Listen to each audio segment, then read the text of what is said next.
no one is going to check them, basically. There's no Democrat that will come out and be like, why are we doing this? There's no coherent voice. There's no coherent and consistent, clear anti-war voice in the country. The people are united on this. They don't want war with Iran. That much is clear, but that doesn't really matter, right? It doesn't really matter because there's no real democratic process on this, especially when it comes to foreign policy. That's it. You got Marjorie Taylor Greene, which is shocking, I will admit. You have Bernie Sanders. You have AOC. You have Thomas Massie. You have 60 total politicians in the country that even want to abide by the constitutional powers given to Congress to at least make this a process that is legal in the books, to demand congressional approval before Trump does stuff like this. But that's it. Democrats themselves are only talking about how this is illegal, right? They're talking about the legality of it and not necessarily talking about the anti-war framework either. For most of the Democrats, they're like, why didn't we get congressional approval? Why are you not letting us in on this? Why were Chuck Schumer and Hakeem Jeffries basically talking about how, there is good cause. There is good cause to do this. But why won't they? Why won't they actually? Why would they actually? There is good cause to bomb Iran, but why won't you do it the legal way? Not all Dems are only talking about the illegal aspect, but if you oppose the war itself, it's fine to also point that it's illegal. Yeah, no, I agree. One of the things I wanted to talk about also was the Democrats, their response, the back and forth that's going on. It's very frustrating because I see a lot of stuff like this. I said last night, while I believe Kamala would also bomb Iran, this isn't about winning an argument. It's not about moral superiority. I don't know, because I see a lot of people posting on the timeline like, oh, y'all gonna learn today. You should have voted for Kamala Harris. She would have never done this. And that's not even true, because Kamala Harris would have absolutely done this as well. Foreign policy is uniparty. But I don't care, because Kamala Harris isn't the fucking president right now. Okay? Also, if you want to know what Kamala Harris would do in this process, she's alive. She didn't die. She has access to Twitter. She could just say that this is unacceptable if she thought that it was unacceptable. Why has she said nothing? Something to consider for all the Kamala, for all the people who want to dick ride Kamala and act like she would do something different. Okay? What do you think? You think she's in a fucking cave, trapped in a facility, no internet access? No, she's here. She's around. She has made very little statements. In any case, that doesn't matter because Trump is the president. So if you actually are anti-war, I said I welcome every liberal or Republican who joins anti-war protests with open arms. Every dollar spent on weapons to kill children overseas should be spent on our children's education, food, healthcare, and housing. Okay? And this person goes, yes, the candidate from the party that championed the JCPOA to end Iran's nuclear program and campaigned on bringing it back would have bombed Iran too. Leftists have actually become so dense as concrete, they can't stand it anymore. Dog. I don't know if you know this, but the vice president at the time when the JCPOA was implemented became the president. Did you know that? Joe Biden, who was vice president when Barack Obama did the JCPOA, which I always give Barack Obama props for, by the way. One of the few things that he did in terms of foreign policy that was actually good, okay? He didn't bring it back. He didn't bring it back.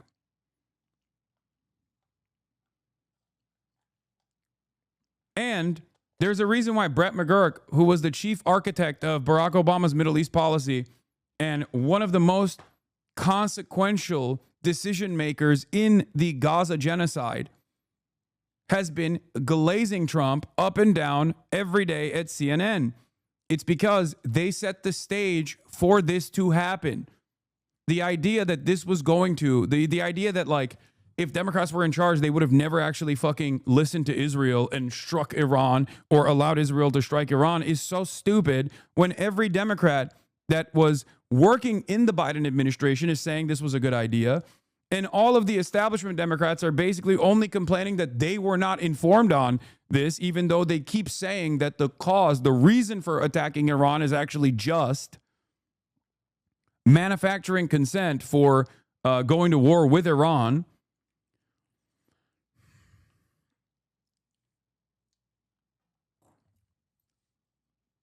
These guys are just trying to do propaganda for a party that is actively communicating the opposite thing that they believe should be the case. I don't understand it. I don't know where this comes from. Like, I think this is a silly way to approach the subject because I think you're like a little embarrassed. You want the Democrats to be better, and I understand that, right? What we need to do is ensure that Iran never achieves its ability to be a nuclear power. Not only did she refuse to suggest the use of any military action, but she reiterated many times that she bring back the JCPOA as the primary strategy to stop Iran from getting nukes. It doesn't matter because Biden didn't do that. And Biden, as a matter of fact, set the stage for Israel to be able to strike Iran.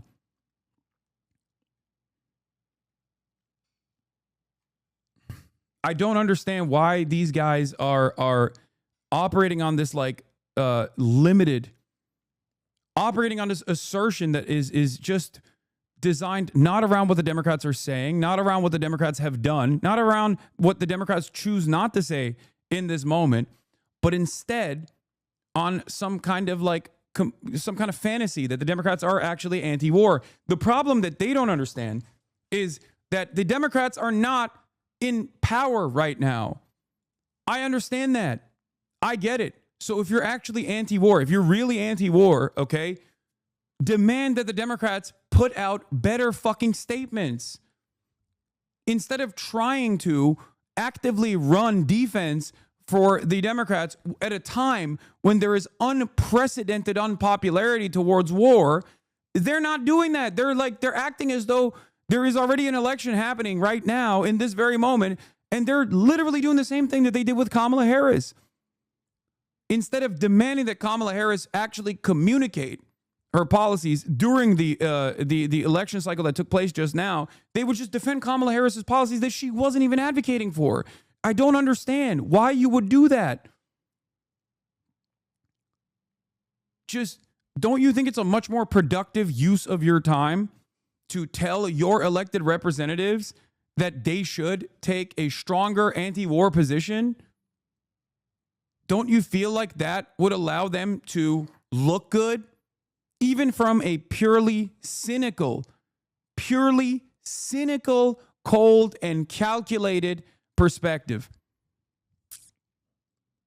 Here's what the Dem leader Hakeem Jeffries is doing right now. Asked if he supports the Ro Khanna War Powers Resolution. Haven't taken a look at it.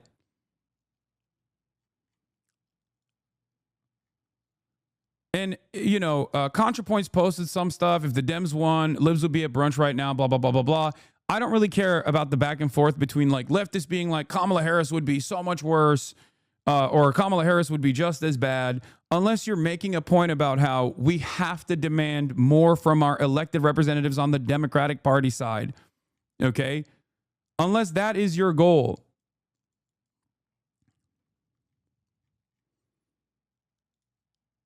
Anyway, I said, I don't think it's far-fetched to listen to what Kamala has said on Iran or Israel and what she's chosen not to say post-election as the Dems' current leadership refuses to use the 85-5 issue of going to war with Iran to their advantage, even in a calculated, cynical, and partisan way. ContraPoint's response, she supported the JCPOA. There's no way she would have ordered a preemptive strike like this without congressional approval. She's far from perfect, obviously, but the assertion that she's no different from Trump on this is self-soothing leftist cope.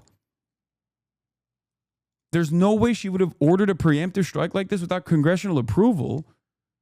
Is it the congressional approval that's the problem? Or is it the preemptive strike on Iran the problem?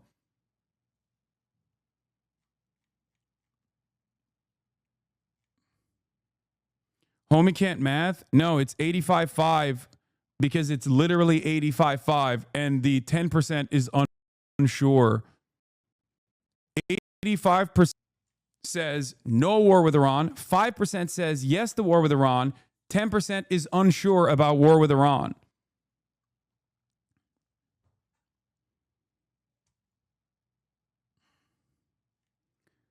The idea that the Democrats would also not, hold on, I saw baby F. Hold on, I'm going to track it. I'm going to track it real quick.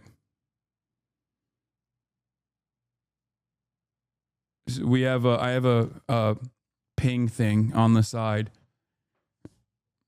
There was a little bit of an F. I know there was a little bit of a drop frame on my end. The idea that the real issue here is that Kamala Harris would at least get congressional approval is silly. That's not the real problem. The real problem here is that we're striking Iran at all. What will the king of the idiots do next? I don't know. Are you talking about Donald Trump? I can't tell if this is like a hater coming in here to talk shit about me, or if it's like probably a hater coming here to talk shit about me instead of talking about Donald Trump. Israel and the U.S. have been practicing it for a year. Biden and Harris did nothing to constrain Israel. Why are you posting about a defeated and irrelevant candidate?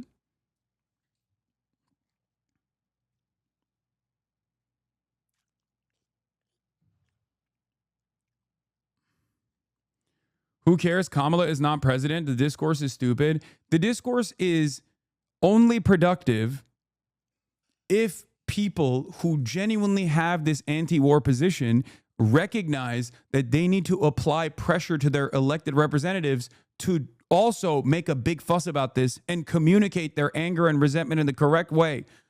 Either to do so from a cynical, cold, and calculated partisan way, or because they truly think it's abhorrent to engage in war like this. Do you understand? Because just like I said during the campaign over and over again, that taking a anti-Israel position as Israel was doing an ethnic cleansing campaign in Gaza and separating yourself from Biden in this meaningful way would have actually yielded tremendous benefit. Even if you didn't care about the morality of the situation, you should have at the very least communicated that you were interested in peace, specifically to win the fucking election. The Democrats, Kamala Harris's campaign, couldn't even get themselves to do that. And it wasn't about the popularity or the unpopularity at all. It was very clearly a popular position. It would have been a beneficial position.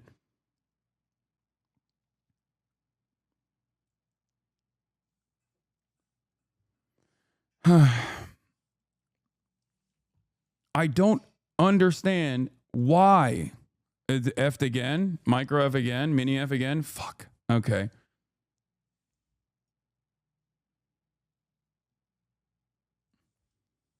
Do you think her going on Joe Rogan would have helped? I mean, there's so many things that she could have done that could have been helpful, but that's besides the point.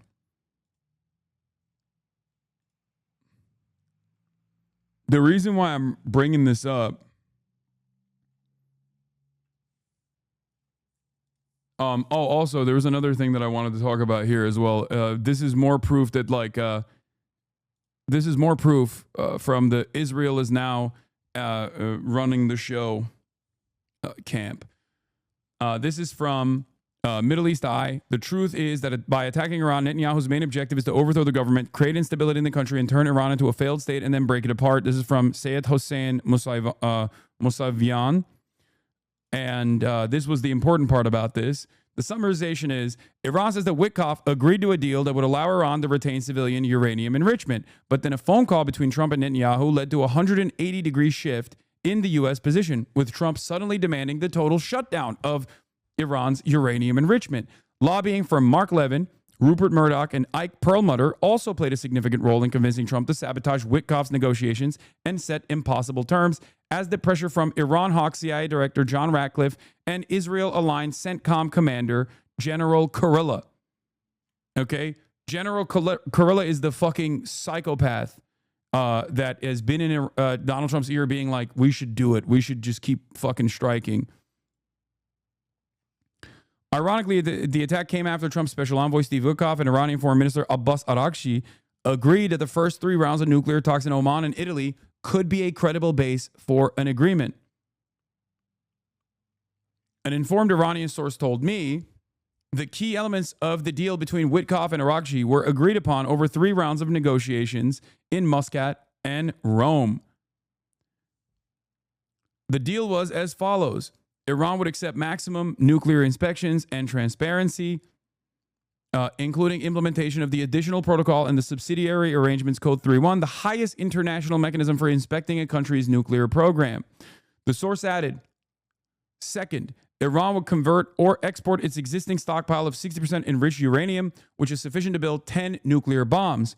Third, Iran would halt its current high-level enrichment at 60% and 20% and reduce it to the level of civil purposes, which is 3.67%. Finally, Iran would fully cooperate with the International Atomic Energy Agency to resolve all technical ambiguities. In return, the United States would lift the nuclear-related sanctions, the ones that Donald Trump reimposed on Iran after throwing away the JCPOA. It was agreed that the technical teams of both sides would draft the final agreement based on these 4 points. But suddenly, after a call between Netanyahu and Trump, the American side stopped sending its technical team to Muscat and, in a 180-degree shift in its position, demanded the complete shutdown of Iran's peaceful enrichment program. The shift delayed the agreement until Trump's 2-month deadline expired. And while the 6th round was set for day 63, Israel launched an attack on Iran on day 61.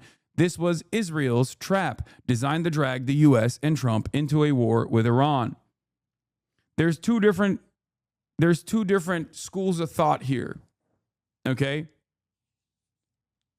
Is American foreign policy now entirely designed around Israel's ambition in the region, or is Israel simply the attack dog that America uses in the region to fulfill their grand design for this resource-rich area? Okay, Iran being the final castle standing as a sovereign nation that actually has the capacity to, at times, thwart American ambition in the region. It's both. It's certainly both. One cannot exist without the other. Okay? One cannot exist without the other. If Israel did not play a formative role in America's designs as an extension of U.S. empire in the region, then Israel would not have access to this level of influence. And under the Trump administration, it is clear, and under the Biden administration as well, under Trump 1 and then Biden and then Trump 2, Israel has taken up more and more of this role of being the tip of the spear that also is holding on to the steering wheel of American foreign policy in the region. That's what this is. And I think that American foreign policy being uniparty in this process, considering that every Democrat, like most of the Democrats, all of the high-level Democrats, most of the Democrats and the entire Republican Party is always going to entertain going to war with Iran, as they have for decades at this point.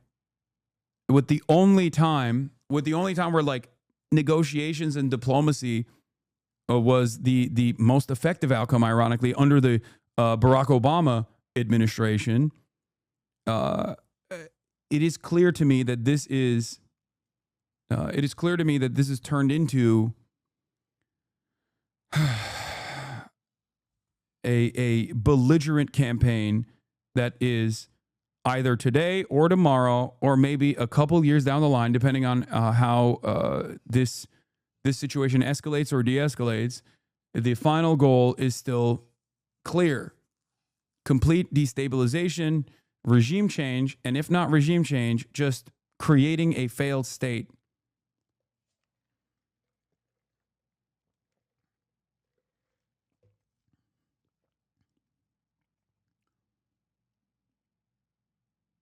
As a Trump supporter, I want to say that I'm shocked that he hit first. I'm currently trying to be more informed on other viewpoints. What do you think will be the outcome of these attacks on a non-biased viewpoint? I mean, if the goal is regime change, like I said, and I think it is, then this de-escalation, this like incredibly limited retaliation where Iran has to save face as a sovereign nation and it has to like do a symbolic strike against American assets. If Trump uses that as a reason to say, "Oh, we're going to war with Iran. They hit our boys. They hit our boys. This is fucking unacceptable." If they use that as an opportunity, then yeah, we're going to a fucking extended, long, drawn-out conflict with a nation of 92 million people that is a natural fortress that makes it incredibly difficult to do boots on the ground warfare. It's either going to look like a Libya-style situation where they try to activate the sectarian forces within the country, whether it's like some of the Azadi forces, some of the royalists, and also the Kurdish forces, to the best of their ability, and try to like create destabilization. It's either going to look like Syria, or it's going to look like Libya, or it's going to look like Iraq. There are examples of American destabilization efforts in the region. I mean, we've experienced them. We've talked about them. We have watched them unfold. All of them are bad, of course. I mean, look at these countries that we're talking about. They're all fucking devastated. And what's even crazier here is that there isn't a lot of appetite for all of this from the American public broadly. They don't want this. They don't want another fucking Vietnam. They don't want another Iraq. Oh shit, that's a big, hold on. I know it's buffering. Could a Maoist fifth column uprising form in the case of an invasion? No.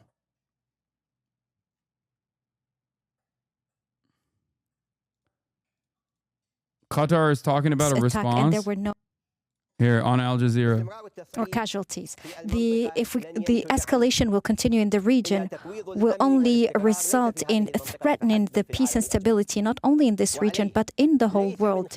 As a result, all parties have no choice, and all the countries of the region has no choice but to go back to the peaceful means, to go back to the negotiation table, and also to go back to looking for peace for all our nations. Qatar has warned several times from the escalation of the actions of Israel in the region and those irresponsible behaviors that are being adopted, and we are now seeing the results and the consequences in our region. As far as preparedness is concerned, since the ongoing and increasing threats of, given that we have U.S. bases in our region, Qatar has taken all the needed precautions. That's why this attack was intercepted and failed. We consider this attack as being surprising, given the stances of Qatar that has always pledged for good neighboring and its mediation role for solving all the conflicts and crises. The state of Qatar was and will remain, with the grace of God, a believer in the peace choice, and will continue to play a vital role in this mediation throughout the world, and will never stop, or no action will hinder this role, and we will continue to play this role in our region and the whole world. This reminds us to thank the stances and reactions of all the sisterly countries and regional countries that supported the state of Qatar within the framework of this attack, and we thank them for this reaction and for their stance. given what Qatar has been subjected to. We would like to reassure our citizens and residents that the situation in Qatar is back to normal and life is going back to normal as we speak, without any threat to mention after that we were able to intercept this attack. A series of measures will be announced soon by the colleagues who are with me today, but I would like to affirm and confirm that the Ministry of Education and in the interest. All right, here. Trump has responded. Iran has officially responded to our obliteration of their nuclear facilities with a very weak response, which we expected and have very effectively countered. There have been 14 missiles fired, 13 were knocked down, and 1 was set free because it was headed in a non-threatening direction. I am pleased to report that no Americans were harmed and hardly any damage was done. Most importantly, they've gotten it all out of their system. And there will hopefully be no further hate.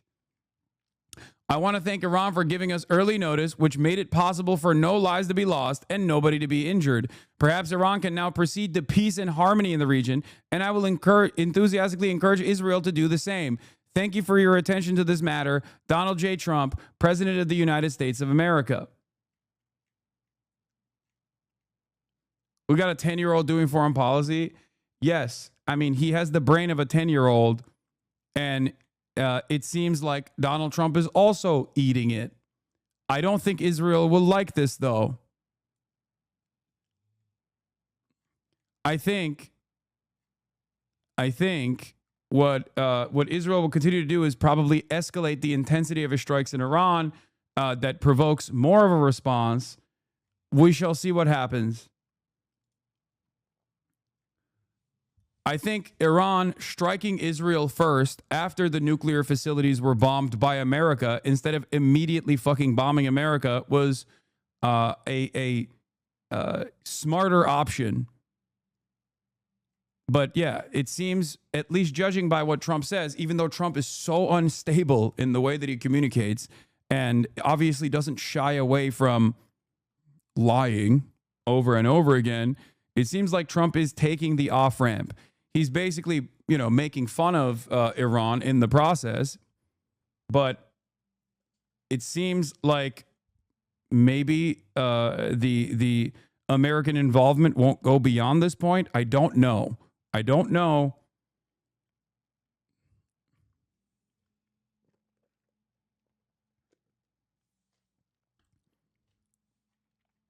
But in any case, unless Trump tells Israel to stand down, this is obviously going to continue because Israel's goal here is to turn Iran into a failed state. I don't think it's because Trump saw the poll numbers, chatters. Foreign policy is not dictated by the democratic process, the democratic forces in this country.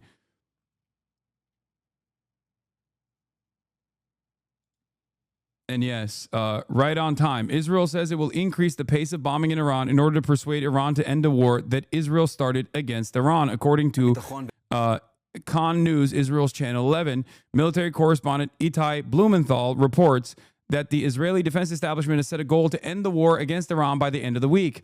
A senior Israeli security source reportedly told him, in the coming days, Israeli attacks will be as intense as possible to set the tone and force of Iran to stop. There you go.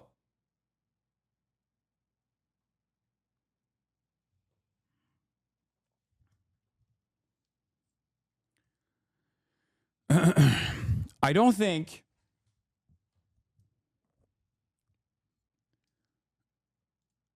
a lot of people are recognizing how much damage Iran is doing to the Israeli security, the notion of like permanent security in Israel.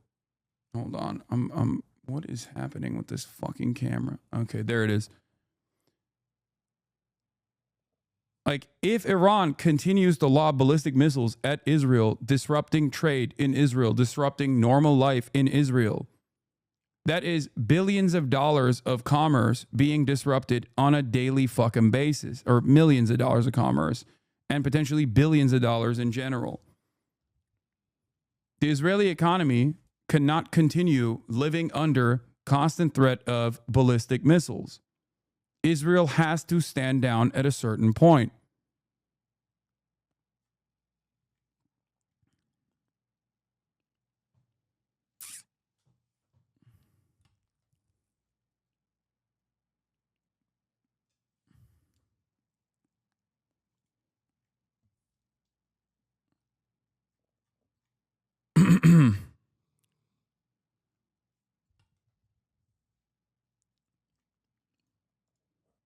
If this is the maximum amount of American response and Israel continues to escalate the bombing campaigns and the intensity of the bombing campaigns in Iran, and Iran continues its ballistic missile launches directly towards Israel at a time when Israel's anti-air defense capabilities are seemingly diminished, and we don't know what their stockpiles look like, we don't know what their capacity looks like, we don't know what the runway looks like. What we can simply make assessments off of is strikes, impact sites, and how successful they have been. For the last, I would say, 76 hours, Iran had greatly limited its ballistic missile launches. Yesterday was different. They showed that they still do have the capacity to consistently send ballistic missiles, not just to the U.S. bases in the region, of course. That's not what I'm talking about, because those are medium range and short range ballistic missiles that they fired. I'm talking specifically about hypersonics that they're sending to Israel. So clearly, clearly the amount of devastation that has taken place in Tel Aviv, while still limited and nowhere near as devastating as what Israel has done to Tehran or Iran in general, is unique for Israeli society. And it would have never gotten to this place if Israel still had its excellent anti-ballistic defense capabilities, which are propped up by Western forces in the region and also simultaneously directly beefed up by THAAD anti-air defense launchers that America sent after Operation True Promise 2 last year. Here is a decent analysis from Sina Tusi from Center for International Policy. It's one of the few good anti-war think tanks. And I'm going to read his assessment that he wrote for The Guardian, that he summarized on his Twitter page. The U.S.-Israeli war in Iran isn't a strategic masterstroke. It's a desperate gamble that risks catastrophic escalation. Okay? Sina writes, his latest for The Guardian on why coercion is failing, diplomacy is the only way out, and how Netanyahu is playing Trump. The U.S.-Israel strikes on Iran, targeting nuclear and military sites, infrastructures, and state symbols, aren't a strategic game changer. They're a bid to prop up a failing regional order built on Israeli dominance, but the plan risks greatly backfiring. Netanyahu steamrolled Trump into this escalation. The timing just before the next round of U.S.-Iran talks was intentional. This was a trap, another Middle East conflict serving Bibi's agenda, not America's. I do think that Israel took over the steering wheel before the negotiations happened, though, for the record. I think that when Benjamin Netanyahu came to the United States of America, this is the plan that they whipped up together. I don't think that Benjamin Netanyahu, fucked over Trump somehow, and Trump genuinely was interested in negotiating with Iran. I think he convinced Trump that he could maybe even have a upper hand in the negotiations process if they were to engage in a dual strike on Iran and all of their nuclear facilities, and was able to convince him that these nuclear facilities had to be struck, and they were able to convince Trump that they would be able to effectively dismantle the regime.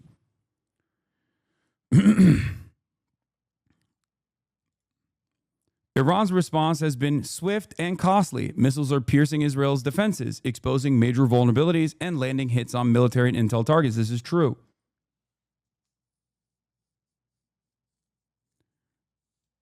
Tehran also anticipated the Fordow site, removing key equipment and material beforehand. Even U.S. officials now admit neither site nor enriched uranium stockpiles are destroyed, as we covered as soon as the impacts happen. The truth, Iran's nuclear program is designed to survive such attacks. Fully and verifiably destroying it would require a ground invasion, another Iraq-style disaster. These attacks aren't eliminating the nuclear program. They're making it covert and compelling Iran to weaponize. Regime change, a fantasy, at least the kind that U.S. and Israel want. The surprise attack has unified most Iranians, not behind the Islamic Republic, but against foreign aggression. Netanyahu's bet on Reza Pahlavi only highlights how out of touch the regime change project is. The Trump administration is seemingly in a state decision-making paralysis. Some officials like J.D. Vance wants talks to address fissile material stockpiles, an implicit admission that the war has failed. But diplomacy can't work under bombs and assassinations. Iran's nuclear program isn't a march to the bomb. It is a calibrated hedge, a deterrent. And it has advanced because of pressure and threats, not despite them. The U.S. must stop outsourcing Iran policy to an Israeli government that wants endless war and for America to be bogged down in the Middle East on its behalf.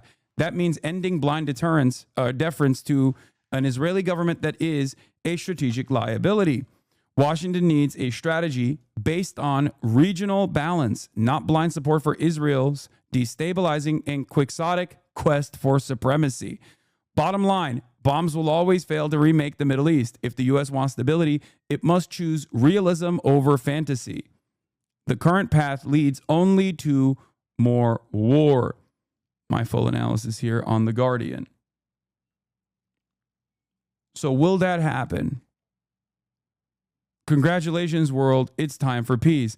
I'd like to thank the highly respected Emir of Qatar for all that he has done in seeking peace for the region. Regarding the attack today at the American base in Qatar, I am pleased to report that in addition to no Americans being killed or wounded, very importantly, there have also been no Qataris killed or wounded. Thank you for your attention to this matter. U.S. doesn't want stability in the region, not the military-industrial complex or oil companies. No. U.S. wants stability in the region under their control. That is the only kind of stability that they want. They do not want stability in the region that allows there to be an Iranian sovereign state. And, or rather, if there is stability in the region with a sovereign Iranian state, that goes against Israel's ambitions in the region. The only way to get that is by either developing a puppet state for Iran or completely crippling the state enterprise, completely destroying any chance of an Iranian state to exist.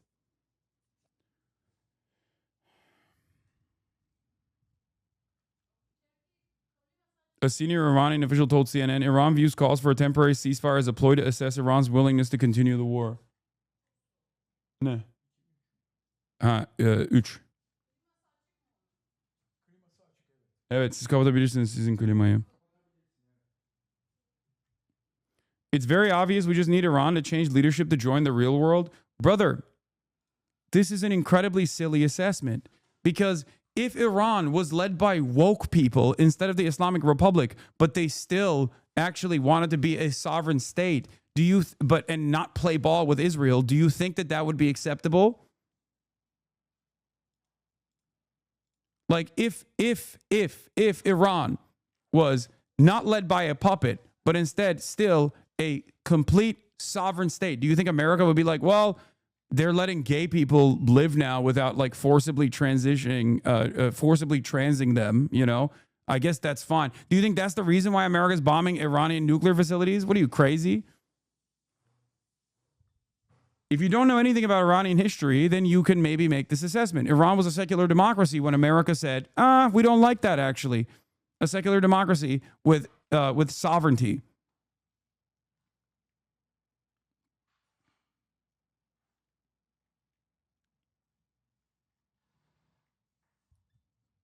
And American and British forces did not like that because they wanted to nationalize their oil reserves. They have every right to do so. And that went against their material interests in Iran. So they did a fucking coup and they put a monarch. They installed and calcified the power of this monarch, and the monarch was so unpopular that There was a tremendous amount of resistance against it, and therefore the CIA trained the Savak forces of the monarch to basically do a torturous, despotic regime that got so frustrating and bred so much resentment that it led to the revolution.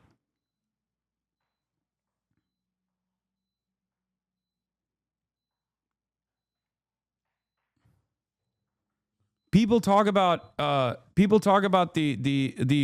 Iranian Revolution, not realizing that 1953 is even more significant than this. The Iranian Revolution was an inevitability. Okay, was an inevitability due to the despotic regime of the Shah.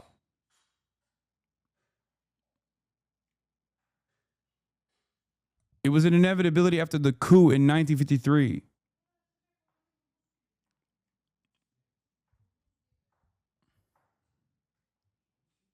Balkanizing Iran just means Israel bombs all factions that don't suck its cock. Yeah.